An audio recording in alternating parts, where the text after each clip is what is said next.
ನಮ್ಮ ಮುಖದಲ್ಲಿ ಮೂಡೋ ಕಲೆಗಳು ಮತ್ತು ಗಾಯಗಳ ಬಗ್ಗೆ ಅನೇಕ ಜನರಲ್ಲಿ ತುಂಬ ಮಿಸ್ಅಂಡರ್‌ಸ್ಟ್ಯಾಂಡಿಂಗ್ಸ್, ತಪ್ಪು ಕಲ್ಪನೆಗಳಿದ್ದಾವೆ.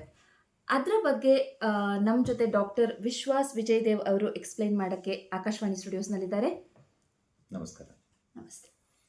ಈಗ ತಪ್ಪು ಕಲ್ಪನೆ ಏನಂದ್ರೆ, ಮುಖದಲ್ಲಿ ಗಾಯದ ಗುರುತಾದಾಗ ಅದು ಬೇಗ ಹೊರ್ಟೋಗುತ್ತೆ. ನಾವು ಕ್ವಿಕ್ಕಾಗಿ ಹೋಗಿ, ಬೇಗ ಹೋಗಿ ಡಾಕ್ಟ್ರಿಗೆ ತೋರಿಸಿದ್ರೆ ಒಂದು 2 ವಾರದಲ್ಲಿ ಹೊರ್ಟೋಗ್ಬಿಡುತ್ತೆ. ಅದನ್ನು ನಾವು ಟ್ರೀಟ್ಮೆಂಟ್ ಮಾಡೋಕ್ಕೆ ಲೇಸರ್ ಮಾಡಿಬಿಟ್ರೆ ಎಲ್ಲ ವಾಸಿ ಆಗ್ಬಿಡುತ್ತೆ, ಪೂರ್ತಿ ವ್ಯಾನಿಷ್ ಆಗಿಬಿಡುತ್ತೆ ಅಂತ ಅದೊಂದು ದೊಡ್ಡ ತಪ್ಪು ಕಲ್ಪನೆ. ಯಾವುದಕ್ಕಾದ್ರೂ ಗಾಯದ ಗುರುತಿಗೆ ತಾಳ್ಮೆ ಬೇಕು.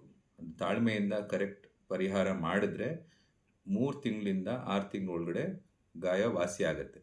ಅದು ಮುಖದ ಮೇಲೆ ಕಾಣೋದು ಕಮ್ಮಿ ಆಗುತ್ತೆ. ಇದು ಒಂದು.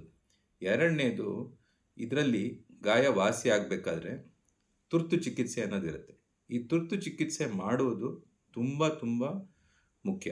ಆ ತುರ್ತು ಚಿಕಿತ್ಸೆ ಮಾಡದೇ ಇದ್ದಾಗ ಗಾಯದ ಗುರುತು ದೊಡ್ಡದಾಗುತ್ತೆ.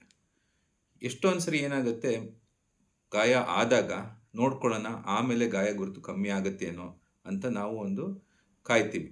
ಅದು ಮಾಡೋದ್ ಬದಲು ಮೊದಲನೇ ಸರಿ ವೈದ್ಯರ ಹತ್ರ ಬಂದು ಕೇಳಿದ್ರೆ ಯಾವ ಥರ ಏನು ಮಾಡ್ಬೋದು ಅಂತ, ಆವಾಗ ಗಾಯದ ಗುರುತು ತುಂಬ ಕಮ್ಮಿ ಆಗುತ್ತೆ.